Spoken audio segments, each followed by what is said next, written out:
بسم اللہ الرحمن الرحیم۔ السلام علیکم، آپ دیکھ رہے ہیں الف نیوز اور میں ہوں آپ کے ساتھ ماجد علی۔ شامل کرتے ہیں پاکستان اور دنیا بھر سے breaking news headlines. Iran کے دعووں نے امریکہ اور اسرائیل کو مشکل میں ڈال دیا، متعدد ممالک کے وفود کی شرکت پر نئی بحث چھڑ گئی۔ ایران اور امریکہ کے درمیان کشیدگی کے ماحول میں ایک نئی اور اہم پیش رفت سامنے آئی ہے۔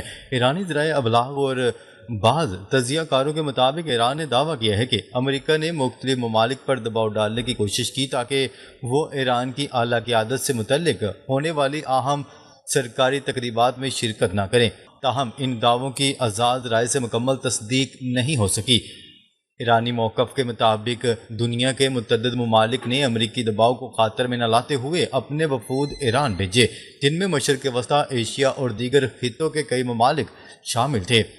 ایرانی حکام اور ذرائع ابلاغ نے اس صورتحال کو اپنی سفارتی کامیابی قرار دیا ہے اور کہا ہے کہ اس سے عالمی سطح پر ایران کے تعلقات اور حمایت کا اظہار ہوا ہے۔ تجزیہ کاروں کا کہنا ہے کہ اگرچہ امریکہ اور اسرائیل خطے میں اپنے اثر و رسوخ کو برقرار رکھنے کی کوشش کر رہے ہیں، لیکن حالیہ واقعات نے بین الاقوامی سیاست میں بدلتی ہوئی ترجیحات اور نئے اتحادیوں کے امکانات پر بحث کو مزید تیز کر دیا ہے۔ بعض مبصرین کے مطابق مختلف ممالک کی جانب سے ایران کے ساتھ روابط برقرار رکھنا اس بات کی علامت ہو سکتا ہے کہ عالمی سفارتکاری میں نئے رجحانات ابھر رہے ہیں۔ دوسری جانب مغربی ذرائع ابلاغ میں ان دعووں اور تقریبات کی کوریج نسبتاً محدود رہی، جس پر ایرانی حلقوں نے سوالات اٹھائے ہیں۔ ایران کے حامی تجزیہ کاروں کا کہنا ہے کہ عالمی سطح پر طاقت کے توازن میں تبدیلی کے آثار نمایاں ہو رہے ہیں، جبکہ مغربی مبصرین اس تاثر سے اتفاق نہیں کرتے اور اسے علاقائی سیاست کا ایک پیچیدہ پہلو قرار دیتے ہیں۔ ماہرین کے مطابق موجودہ صورتحال اس بات کی نشاندہی کرتی ہے کہ مشرق وسطیٰ اور عالمی سیاست میں آنے والے دنوں میں مزید اہم تبدیلیاں دیکھنے کو مل سکتی ہیں۔ ایران، امریکہ، روس، چین اور دیگر بڑی طاقتوں کے درمیان تعلقات کی نوعیت مستقبل کی عالمی سیاسی حکمت عملی پر گہرا اثر ڈال سکتی ہے۔ دنیا بھر کے سیاسی مبصرین اس صورتحال پر گہری نظر رکھے ہوئے ہیں۔ خبر کے اگلے حصے میں بات کرتے ہیں سپریم لیڈر کی آخری رسومات کے باعث ایران مذاکرات میں ایک ہفتے کا وقفہ کیا ہے۔ ڈونلڈ ٹرمپ امریکی صدر نے کہا ہے کہ ایران امریکہ کے ساتھ معاہدہ کرنے کا خواہاں ہے اور واشنگٹن نے مذاکرات میں ایک ہفتے کا وقفہ ایران کے سابق سپریم لیڈر آیت اللہ خامنئی کے جنازے کے باعث دیا۔ نیوز رپورٹ کے مطابق ساؤتھ ڈیکوٹا میں ماؤنٹ رشمور پر امریکہ کی آزادی کے 250 سال مکمل ہونے کی تقریب سے خطاب کرتے ہوئے امریکی صدر نے کہا کہ امریکہ نے دنیا کی سب سے طاقتور فوج تشکیل دی اور 2 عالمی جنگیں جیتیں۔ ایران سے متعلق بات کرتے ہوئے انہوں نے دعویٰ کیا ہے کہ حالیہ کشیدگی کے باوجود تہران معاہدے کے لیے بےتاب ہے۔ ان کا کہنا تھا کہ امریکہ نے ایران کو جنازے کے باعث ایک ہفتے کی مہلت دی ہے۔ ڈونلڈ ٹرمپ نے اپنی تقریر میں امریکہ کی تاریخ اور عالمی کردار کو سراہتے ہوئے کہا کہ امریکہ دنیا کی سب سے پرانی جمہوریہ اور سب سے آزاد قوم ہے، جبکہ آئین کو سب سے مضبوط قرار دیا۔ انہوں نے دعویٰ کیا کہ امریکی عوام نے دنیا میں سب سے زیادہ فلاحی کام کیے، بھوک کے خاتمے اور بیماریوں کے علاج میں نمایاں کردار ادا کیا۔ داخلی سیاست پر بات کرتے ہوئے ٹرمپ نے خبردار کیا کہ امریکہ میں کمیونزم کا خطرہ دوبارہ اثر اٹھا رہا ہے، جسے انہوں نے امریکی آزادی کے لیے بڑا خطرہ قرار دیا۔ خبر کے اگلے حصے میں بات کرتے ہیں جنگ کے بعد حالات بدل چکے، امریکہ کو تجارت کے معاملے میں موجودہ حقائق کو تسلیم کرنا ہوگا، باقر کالیباف۔ ایرانی پارلیمنٹ کے اسپیکر باقر کالیباف نے کہا ہے کہ اسرائیل اور امریکہ کی ایران کے خلاف جنگ کے بعد حالات بدل چکے ہیں، اب امریکہ کو تجارت کے حوالے سے موجودہ حقائق کو تسلیم کرنا ہوگا۔ ایرانی میڈیا کے مطابق ازبکستان کی پارلیمنٹ کے اسپیکر سے ملاقات کے دوران باقر کالیباف نے کہا کہ جنگ کے بعد حالات ماضی کے مقابلے میں بہتر ہوئے ہیں۔ حالیہ پیش رفت نے امریکہ کو نئے حقائق قبول کرنے پر مجبور کر دیا۔ ان کا کہنا تھا کہ موجودہ ماحول میں دونوں ممالک کے درمیان تجارتی تعلقات کو مزید وسعت دی جا سکتی ہے۔ امید ہے کہ مستقبل میں پابندیاں اٹھانے کی بنیاد بھی تیار ہو جائے۔ ایرانی اسپیکر محمد باقر کالیباف کا کہنا تھا کہ خلیج فارس اور آبنائے ہرمز میں ایران اور عمان کے مشترکہ انتظام اور خطے میں امریکی سرگرمیوں میں کمی کے باعث ٹرانزٹ تعاون کو فروغ دینے کے لیے بہتر موقع پیدا ہوا ہے۔ علاوہ ازیں چینی پیپلز کانگریس کے نائب صدر سے ملاقات کے دوران گفتگو کرتے ہوئے باقر کالیباف نے کہا کہ امریکہ کو آبِ ہرمز میں مداخلت کی اجازت نہیں دیں گے۔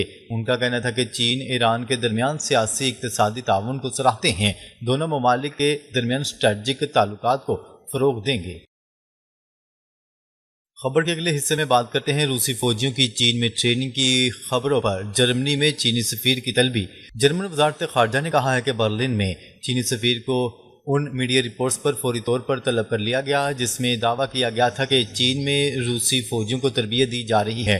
میڈیا رپورٹ کے مطابق جرمن وزارت خارجہ کا کہنا تھا کہ یہ انتہائی پریشان کن رپورٹیں چینی ریاستی اداروں، خاص طور پر چینی پیپلز لبریشن آرمی کی طرف سے روس کی حمایت کی طرف اشارہ کرتی ہیں۔ وزارت نے مزید کہا کہ کوئی بھی چیز جو روس کو یوکرین کے خلاف اپنی جارحیت کی جنگ جاری رکھنے کے قابل بناتی ہے وہ ہماری سلامتی کے لیے بھی خطرہ ہے۔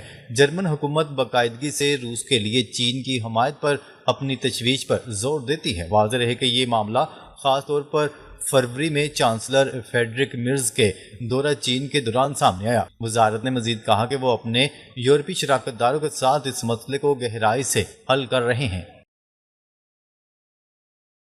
خبر کے اگلے حصے میں بات کرتے ہیں امریکہ ایران تنازع میں جیت تہران کی ہوگی۔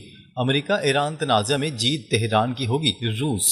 روس کی سلامتی کونسل کے سربراہ سرگئی شویگو نے کہا ہے کہ امریکہ کے خلاف جدوجہد میں ایرانی قوم فاتحہ ہوگی۔ میڈیا رپورٹ کے مطابق انہوں نے یہ بیان تہران میں ایرانی حکام سے ملاقاتوں کے دوران دیا، جہاں دونوں ممالک کے درمیان علاقائی سلامتی، دفاعی تعاون اور مشرق وسطیٰ کی صورتحال پر تبادلہ خیال کیا گیا۔ شویگو نے کہا کہ روس ایران کی خود مختاری، سلامتی اور علاقائی استحکام کی حمایت جاری رکھے گا۔ حالیہ کشیدگی کے باوجود ایران نے اپنی قومی یکجہتی کا مظاہرہ کیا ہے اور بیرونی دباؤ کا مقابلہ کرنے کی صلاحیت رکھتا ہے۔ ایرانی حکام نے بھی روس کے موقف کا خیر مقدم کرتے ہوئے دونوں ممالک کے درمیان اسٹریٹجک شراکت داری کو مزید مضبوط بنانے کے عزم کا اظہار کیا۔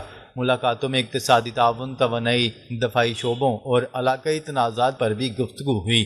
یہ بیان ایسے وقت پر سامنے آیا جب امریکہ اور ایران کے درمیان تعلقات انتہائی کشیدہ ہیں، جبکہ روس اور ایران حالیہ برسوں میں سیاسی، اقتصادی اور عسکری تعاون کو مزید وسعت دے رہے ہیں۔ خبر کے اگلے حصے میں بات کرتے ہیں یمن میں سعودی عرب کی زیر قیادت اتحاد نے حوثی باغیوں کو خبردار کرتے ہوئے کہا ہے کہ اگر سعودی عرب کو نشانہ بنایا گیا تو بھرپور طاقت سے جواب دیا جائے گا۔ غیر ملکی میڈیا کی رپورٹ کے مطابق یمنی حوثیوں نے سعودی عرب پر یمنی فضائی حدود کی خلاف ورزیوں کا الزام لگایا تھا۔ حوثیوں کا کہنا تھا کہ خلاف ورزیاں جاری رہی تو سعودی ہوائی اڈوں اور خشکی و سمندر میں واقع اہم تنصیبات کو نشانہ بنائیں گے، جس پر اب سعودی اتحاد کا بیان سامنے آیا ہے۔ انہوں نے حوثیوں کو خبردار کرتے ہوئے کہا ہے کہ سعودی عرب کو نشانہ بنانے کی کوشش کی گئی تو بھرپور اور غیر معمولی طاقت کے ساتھ جواب دیا جائے گا۔